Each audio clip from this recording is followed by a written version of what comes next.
Good evening, ladies and gentlemen. We are going to call the Common Council meeting to order. I will ask our clerk to call the roll. Alderperson Reinke. Here. Rote. Here. Stefanski. Here. Tenorio. Here. Vitale. Here. Weigel. Excused. Grisham. Here. Haas. Here. Keen. Here. Lysick. Here. 9 present, 1 excused. A quorum is present. Before we do the pledge, I just want to ask everybody in the audience, whether you're speaking to us or everybody up here speaking outwards, to make sure, because we are wearing masks and you can take them off when you speak, but please try to speak into your microphone just to make sure that everybody can hear what is being said and we don't have to ask for people to repeat things. I will try to do that myself, but I just wanted to mention that. And now, if you are able, please rise and join us in the Pledge of Allegiance, which will be led by Alderperson Reinke.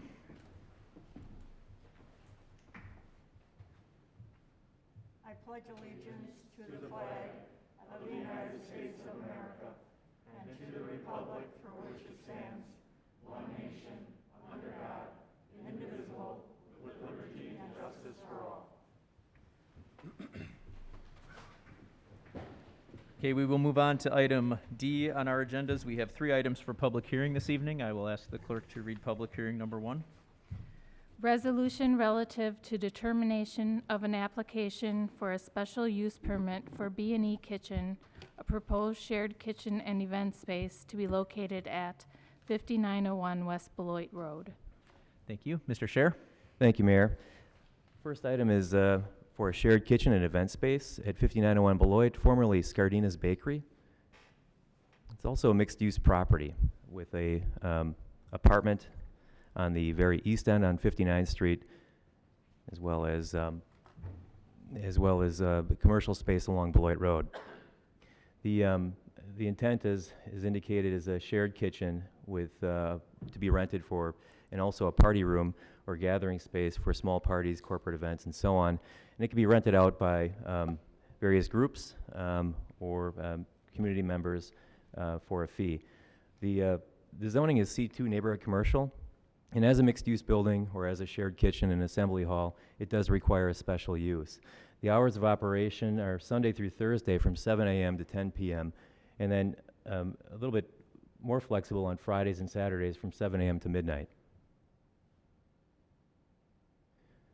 This illustration on the left here gives you a little bit of an idea of the overall property, which is triangular in shape.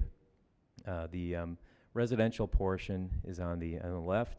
That's where it's currently owner-occupied. There's a center unoccupied future commercial space that could be leased out. But the area, the subject for this evening is highlighted in red, and it's basically split in two. 4,000 square feet in total area for the overall lease space, about 2,000 square feet of which is for the kitchen, and another 2,000 square feet for the gathering or assembly hall. 26 parking stalls are required. 10 are provided on site, which is fairly consistent for the traditional east side of West Allis. There's not a lot of parking to begin with, but the density of the built environment is much stronger. This is a street view looking at the property from Beloit Road, looking south, and the highlighted area in red is the subject space for B&E Kitchen. As far as exterior changes, what's taking place right now are some updates to the patio area in front of the building, and then in the future, and as recommended by the Plan Commission, some additional landscaping is going to be added both along the streetscape here along Beloit Road, some raised planters, possibly some flower pots and so on, just to brighten it up.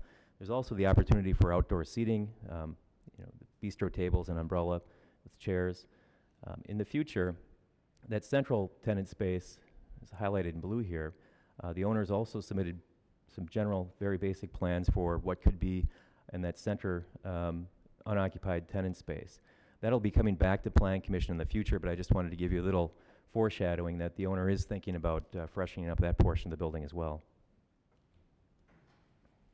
So Planning Commission has recommended approval at the August 26th Planning Commission, and to date I've received no objections. Thank you very much for the presentation. Are there any questions from the members of the Common Council on this Mr. Mayor. item? Alderman Rote, and then Alderman Vitale. Thank you, Mayor. Steve, if I may, is B&E, are they gonna be the owners as well of the building or tenants? Yes, they're currently the owners of the building. And are they looking for a liquor license? Not yet. They've indicated that they want to get the building, the space, up and running, and they may come back to the council in the near future for a liquor license. But they are aware they will need a liquor license if they intend to go that route. But for the time being, it's a maybe or an eventually. Thank you. Thank you, Alderman Rote. Alderman Vitale? Mr. Mayor, Mr. Shear, I'm not I'm in favor of the application for the special use. I have no problem with that. But we did experience, about a month ago or so, the back of the building was some repair garage. They were doing some cars repairs. I don't know if it was based on the complaints. Then the police department, I believe it did visit the location just as well. And there was some discrepancy in regard the auto repair shop, to me, which was not very appropriate, because we never really issue any permits or applications for that type of, which is not really the area for anyway, the site. So you're aware of that? I mean, I'm not aware of any such complaints for this property. I know there have been some others nearby. Maybe there were some issues here at this property that I'm unaware of, but the property, as far as we understand from working with the current ownership, is that auto repair is not part of their business operation. It's just purely going to be, it's an owner-occupied residence with a commercial kitchen and event space, and then in the future they'd come back for filling this unoccupied commercial space at some point down the road. But no auto repair as far as that's I what we know. want to make sure, because I know it's not permitted anyway at this time, but, that's what really occurred, so, in beginning, so, I mean, that's one of the, questions, based on the, neighborly, complaints, so that's why we have to be, make sure they're aware of that, and they can just start doing car repairs without the, the acknowledgement of the city, not knowing what's going on. And so if they apply for this specific special permit, well, then they should follow that, not doing something else in the back, that's what we really want to make sure, Correct, Thank you. right. Mr. Mayor, Are you done, Alderman Vitale? Yes. Okay, thank you. Alderperson Grisham? just for clarity, Steve, this is Gardenia's Bakery. Just for that clarity, how long has that space been vacant? I may need the owner's help on this because I'm kind of guessing at this point, but I'm going to say probably since maybe about 2015 or 16. Okay, so we're Yeah, looking at a number of years. yeah. with, It's been a while. Yeah, it's been quite some time. Okay, thank you. Okay. Thank you. Any other questions from the members of the Common Council? Seeing none, are there any questions or comments from the members of the audience? If you could please give us your name and address for the record. My name is Carlos Beltran, and my address is 5901 West Beloit Road. I'm the owner of the building, and I just wanted to kind of offer some clarity on your question. And so I was not aware that it had gotten to the level that it was like a nuisance or that it was a complaint. Last year, we did have a tenant that wanted to have a auto repair shop in the garage and incorporate it into the bakery area. So we signed a tentative lease with him. We gave him like 6 months to get the building up and going, to apply for occupancy, to do his due process. 2 to 3 months into it, he started getting shipments to the garage. He posted, I think even if you Google our address right now, it shows up as an auto repair shop that he listed on Google. But he's no longer, I mean, we terminated that lease 3 months into the agreement. And so, yeah, there's no one back there anymore. And that was only for maybe September to like December of last year was when that agreement was going on. But, so yeah, I just wanted to clarify that. Thank you very much. Yep. Anybody else in the audience have questions on public hearing number 1? Okay, seeing none, we will close public hearing number 1. And I will ask the clerk to read public hearing number 2. Resolution relative to determination of an application for a special use permit for West Alice Masonic Lodge, a proposed place of assembly to be located at 11037 West Oklahoma Avenue. Thank you. Mr. Scher? Thank you, Mayor. As many probably recall, the Masons were located on 75th and National. They sold that building about a year ago, and to a church, and they've since found another building on 110th in Oklahoma that they're interested in purchasing from the existing owner, and they'll be using that as their lodge or clubhouse, as well as office and some meeting rooms. The property is zoned C4 Regional Commercial, and an assembly hall is required to have a special use. There's going to be about 10 to 15 lodge members, which is typically probably the max at any one given time, typically. And the hours of operation are the first and third Fridays from 6 to 10 p.m., the second and fourth Mondays from 6 to 10 p.m., first and third Saturdays from 10 a.m. to 4 p.m., and the second and fourth Tuesdays from 6 to 10. That's the plan. And as far as the location, it's almost a half-acre site, a 4,100 square foot building, and they're, again, converting the former retail store to a club. They have some site improvements in mind, including resurfacing the parking lot, updating and infilling the landscaping, and then rather extensive interior remodel with new bathrooms and just designing to fit their needs with the lodge inside. 13 parking spaces are required and 14 are provided on the site itself. They also have an agreement with the abutting property owner for an additional, I believe, 15 or so parking stalls. So I don't think parking is going to be an issue at this site, and they have some backup if needed. This is just a quick and general view of the building with some of the existing landscaping areas that are going to be infilled with some additional landscaping, mainly along the frontage of Oklahoma on the top of the page, and there's some foundation plantings on the north side of the building and on the west perimeter of the site, as well as the east foundation of the building. The architectural elevation, really there aren't going to be any exterior changes to the building, with the exception of they've removed the large compass, the Mason's compass, from the property they once owned on 75th and National. They want to add that architectural feature on the north elevation of the new building, or their new location. And then the lower slide is just showing the proposed floor plan layout with, you can see where the lodge room is, and the boardroom and dining room and so on, some offices. So Planning Commission has recommended approval on August 26th, and we've received no objections to date. Thank you. Are there any questions from the Common Council on public hearing number 2? Alderman Stefanski. Quick question, Steve. Is the building that they're going into, is that a tax entity for the city? Yes. Yeah. And if they move into here, does that make it non-taxable entity? That's correct. Yeah, they're a tax-exempt organization. Yep. Okay, thank you. Sure.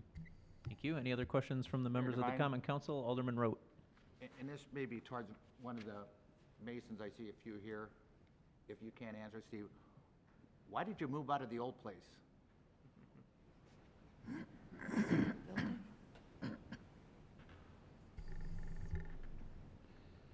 David Secor. We moved out of the old. Your name? My name's David Secor. We moved out of our old place due to handicap restrictions. We moved out of our old building due to handicap restrictions because of some of our members. We had 2 stories. We didn't really want to put an elevator in, so that's one of the reasons we're looking at a 1-story facility. Thank you. Okay. Any other questions or comments from the council? See none. Are there any questions or comments from the members of the audience on public hearing number 2? Okay, seeing none, we will close our second public hearing, and I will ask the clerk to read public hearing number 3. Resolution relative to determination of an application for a special use permit for Festival Foods, a proposed large retail development grocery store to be located at 11111 West Greenfield Avenue. Thank you. Mr. Chair. Thank you, Mayor. This site has historically been a grocery store of sorts, like Cub, Jewel Osco, a Pick and Save, and Festival is taken an interest and has an offer to purchase, I believe has purchased this building at 111 West Greenfield. The site is Zone C3 with a PDD, or Planned Development District overlay, and as part of the conditions of approval of the Plan Commission, that PDD overlay is no longer needed, so it'll be removed at a future date. But the underlying zoning is Zone C3 Community Commercial, which does allow for large development retail sites with a special use permit. It's an 8-acre site, formerly vacant. Pick and Save, the overall building is about 93,000 square feet. They're going to lease, or they're going to occupy about 73,000 square feet, which would leave 20,000 square feet left over for a future unknown tenant at this point in time. The expected start date is going to be fall of this year, and then completing in spring of 2021.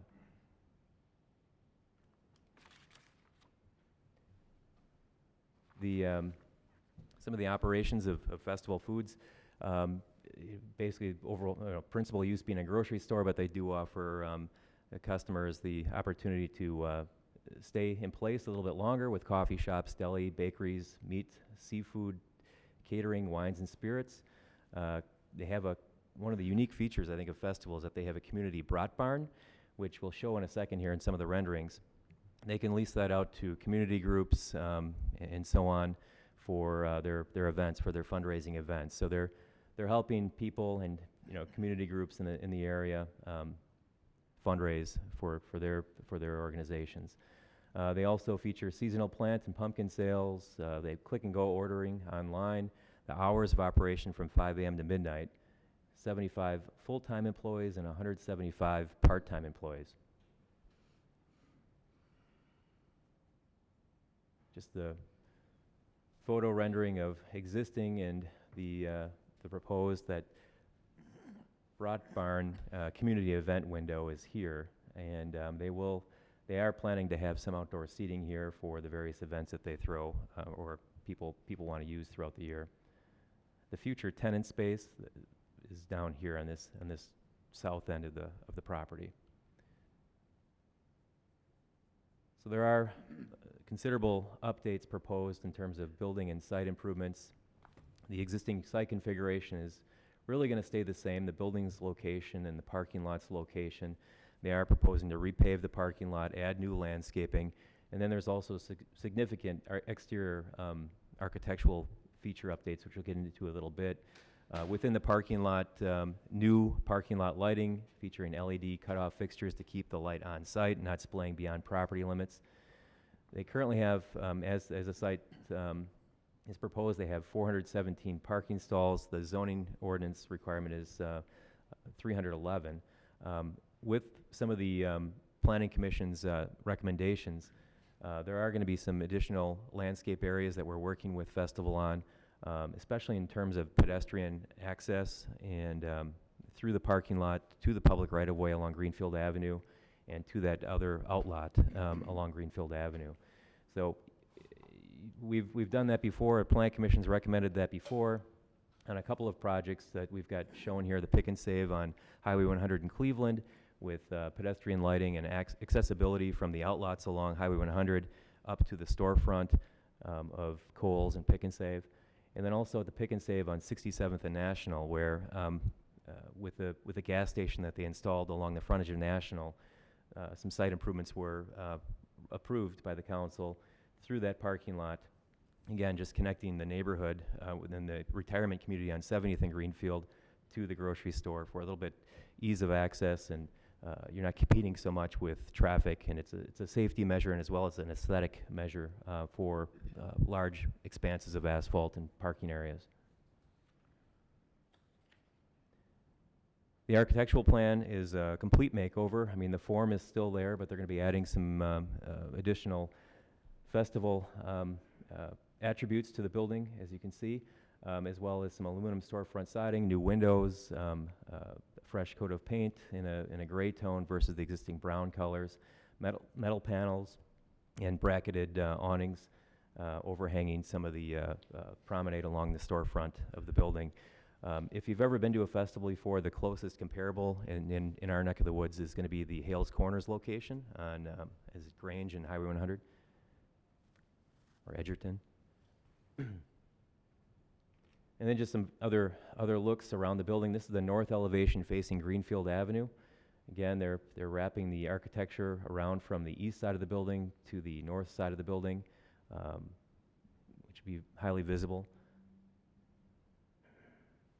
And on the south end, which faces the self-storage business, and on the east, or I'm sorry, the west, which faces the some utility wires and Milwaukee plate glass, those sides of the building will be addressed with some freshening up of just some general building repairs and some paint. So the Planning Commission has recommended approval at the August 26th meeting.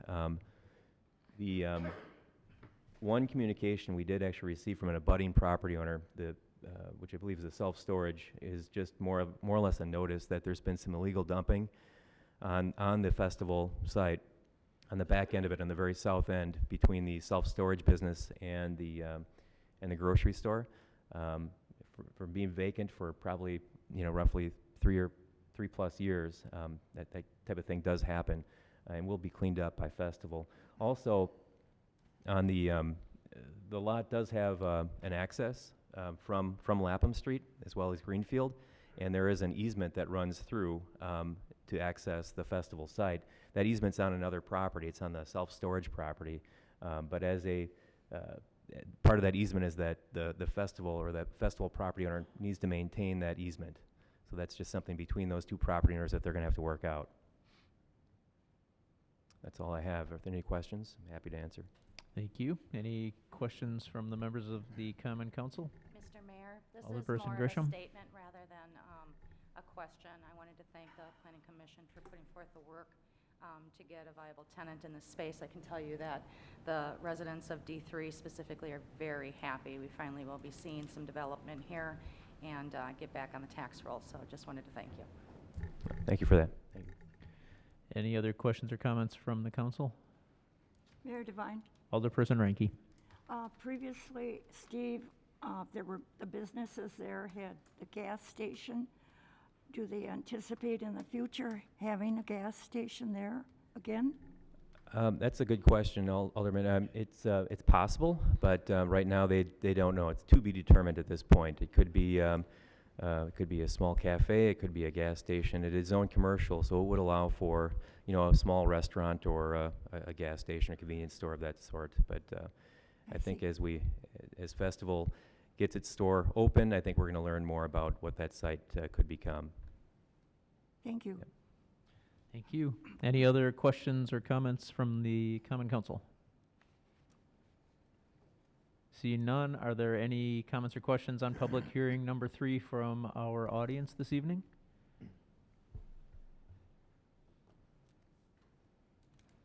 Okay, seeing none, we will close public hearing number 3 and we'll move on to item E on our agendas, which is citizen participation. We can receive information from members of the public during this 30-minute period. Each speaker must announce their name and address, sign in at the podium, and limit their comments to one statement of no more than 5 minutes. We cannot take action on these topics, nor can we discuss due to them not being properly noticed under open meetings laws. So you get to talk at us and we nod and smile. Does anybody? Can't tell if we're smiling though. Yeah, that's true. You can't tell if we're smiling. Smile with your eyes. Yeah. Smile with your eyes. Does anybody wish to address the council under citizen participation this evening?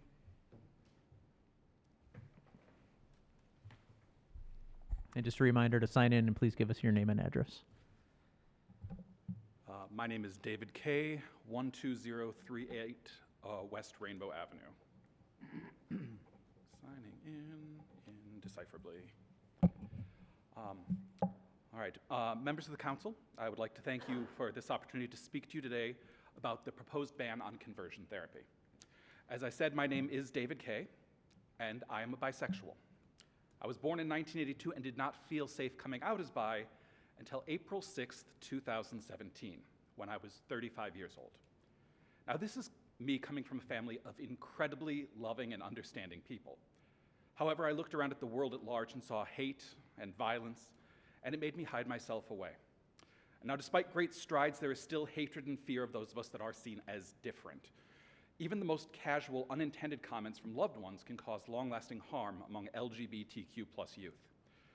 Imagine what intentional comments, interventions against who they are, and the abuse that is conversion therapy can do to these young people. LGBTQ youth currently make up 40% of all homeless youth in America, according to the Trevor Project. This rejection by their families leaves almost 60% of those youth to attempt suicide at least once. Now, I would like to thank the council for passing the resolution opposing conversion therapy at last month's meeting. That is a powerful statement, but it is not enough, and it is time to take the next step. We need all practitioners of conversion therapy to know that they will never be welcome in the city of West Allis. We will be asserting our moral authority and declaring that no one can abuse our children this way. We will stand in their path, and with one voice, we will say no. You do not now, you do not ever hurt our children. Now, 20 states in this country, as well as Washington, D.C. and Puerto Rico, have laws or regulations protecting children from this practice. And this is a bipartisan issue. 12 of those states are under Democratic governors, 8 are under Republican governors. This is not a political issue. This is a moral issue. Conversion therapy is used to, quote unquote, fix members of the LGBTQ+ community. Not only does it not work, but it's not needed. I am not a mistake. Friends of mine like Jessica over here are not a mistake. We are caring people that want to help the world, even those that disagree with everything we believe and everything we are. Now, for the misguided parents or therapists and others who believe that this process is needed or helpful, I always keep them in my thoughts. And I pray that they will see there is nothing wrong with those of us in the LGBTQ community. And I hope that their hearts will be saved from hate and fear and instead filled with love and compassion. I personally know people that have been through conversion therapy, and it has scarred them for life. There has been an inability to be in romantic relationships, or often even same-gendered friendships, without overwhelming feelings of guilt, anger, or grief. It has led to drugs, it has led to alcoholism, it has led to friends of mine attempting to take their own lives. And we have a moral duty to ensure that no one is put on this path again. Now, some of you may honestly not know that much about the LGBTQ+ community, and that's okay. It's a chance to reach out, to learn, and to realize that we all, regardless of orientation, are striving to live our best lives. We want love, we want friends, and we want a community we can truly be a part of. If any community members do want to speak and learn more about this beautiful and diverse community, Alderwoman Grisham has my phone number. Feel free to reach out at any time. I will sit down with you with masks and social distancing and talk to you as long as you want. Understanding is the first step, and it's the one that I would be happy to take with absolutely any of you. I'd like to thank you all for your time and kind attention, and I urge you to protect our children, all of our children, and to vote yes on the conversion therapy ban. Thank you very much for your comments. Does anybody else wish to address the council under citizen participation this evening?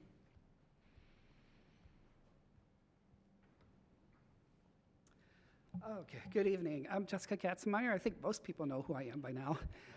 7139 West Greenfield Avenue, just right down the street. And I know I've spoken on this many times before in favor of the conversion therapy ban, and I just really wanted to publicly thank Alder Tenario, Alder Grisham, Alder Keene for your leadership on this issue as we are working through this process. So that's just my main reason why for coming up here tonight. So thank you. Thank you. Does anybody else wish to address the council under citizen participation this evening? Mayor Devine, just real quickly before the next speaker, I'd like to point out our community's support for the LGBTQ+ community, that we have a Rainbow Avenue Thanks for laughing, but yeah, you live on it. That's right, that's why I thought about that. Thank you, Alderman. Perfect. Are there any other members of the audience that wish to address the council under citizen participation?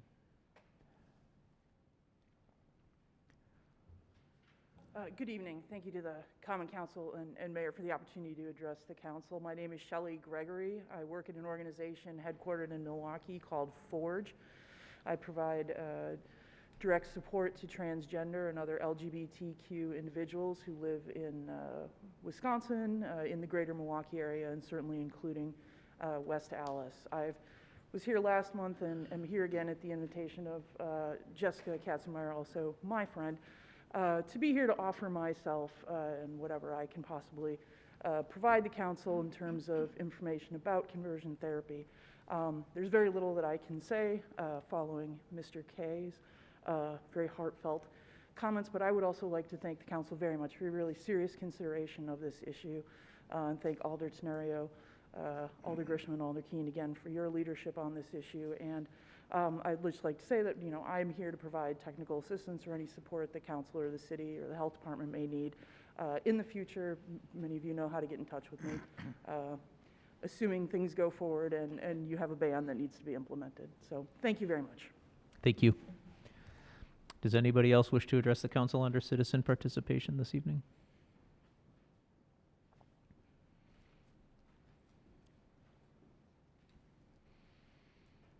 Hello again. My name is Austin Keeler. I reside at 805 Lois Avenue, Brookfield, Wisconsin. I'm here today because conversion therapy is an evil practice, and you all have an opportunity today to end that practice and prevent it from happening in the city of West Allis. You might remember me, but I started an organization called People Against Conversion Therapy because I've met friends and have loved ones who have gone through conversion therapy, and I've seen the harm that it causes. I myself grew up gay, not really knowing what that meant or what that was, or having any positive reinforcement of what that was from society or the media, and that was really hurtful. I have struggled with depression and anxiety. Most of it has stemmed from still having a lot of anguish about my sexual identity, and I didn't go through conversion therapy. Conversion therapy, you've already heard from a lot of other people and other days, so I won't go into it, but it causes severe harm to the people who undergo it.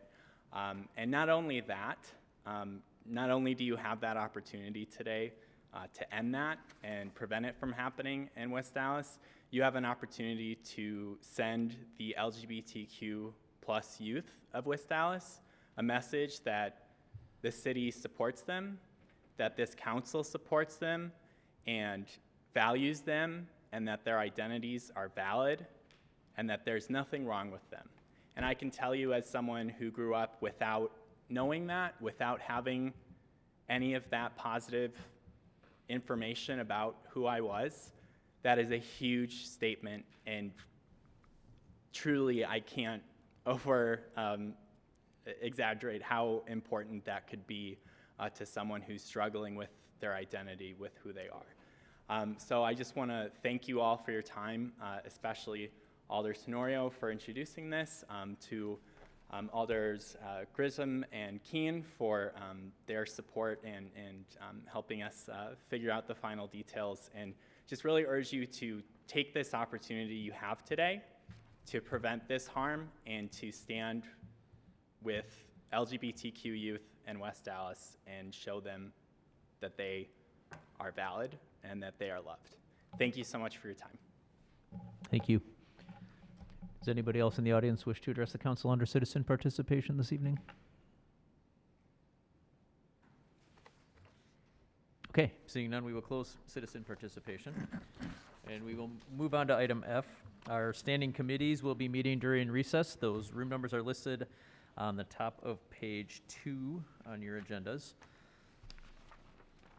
Item G is the mayor's report. I just have one thing I wanted to just mention and offer our public condolences to the passing of Sister Mary Ellen Paulson, who a lot of you probably know. She lived in West Allis for quite a while. I don't know exactly how many years, but she moved down to Sienna Center in Racine in 2017, and she worked at our polls. She was the president of our library board for many years. She was a huge advocate for libraries in the area, and she always called them the university, the poor people's university. And she always fought for more funding. She always fought for more hours, more books. Just an amazing woman. She passed away at the age of 92, and she had more energy than I've ever had in my life when she was in her late 80s, and just was a very influential, positive person. She really lived with a set of values that don't get considered enough today, and that is just about service and not about self. And I know that's a popular quote by the Rotary Club, but this is very fitting today. So I just want to offer public condolences for her family, and she's a big loss for our world. Thank you. That concludes the mayor's report. Do we have any reports from the alderpersons? Mayor Devine? Alderperson Grisham. I just wanted to make mention of our Artscape program, as many people are starting to see the unveiling of our beautiful murals within the city. I wanted to give a special acknowledgement to a D3 resident, Dan Hero, for his work that he just did on one of our buildings at 75th and Greenfield. I'm really excited to see this program unveiling. I think we have, if I stand correct, 3 more murals that were going to be unveiled, but you get a chance to stop down into that area, take a look at Dan's work, and he's a proud resident of District 3. Thank you. Thank you. Any other alderpersons' reports? Mayor Devine, Alderman Lysick. I move for approval of the minutes of the Common Council meeting of August 4th, 2020. Second. There is a motion with a second by Alderperson Ranky. Were there any changes to the minutes? All in favor, say aye. Aye. Anyone opposed? The minutes are approved. Moving on to item J, I will ask for a motion to place item 5 on file and refer items 6, 7, 8, and 9 to our city attorney. So moved. Second. We have a motion, we have a second. All in favor? Aye. Any opposed? Motion carries. Item K, we have no standing committee reports this evening.